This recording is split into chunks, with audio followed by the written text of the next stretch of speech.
एक गांव में अहमद नामी एक गरीब लड़का रहता था।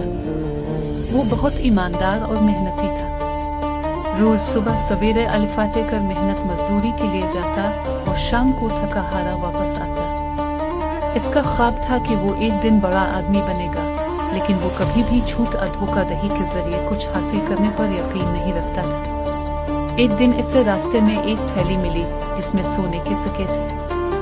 इसने इधर अलिफादेर देखा, मगर आसपास कोई न था। इसके दिल में एक लम्हे के लिए ख्याल आया कि ये दौलत इसकी जिंदगी बदल सकती है, लेकिन फौरन इसने अपने दिल की आवाज सुनी, ये मेरा हक नहीं, किसी और की अमानत है। अहमद थैली को लेकर गांव के चौधरी के पास गया और सच सच सारी बात बता दी। चौधरी बहुत मुतासिर हुआ और ऐलान किया कि जिसकी ये थैली है वो आकर निशानी बताकर ले जाए।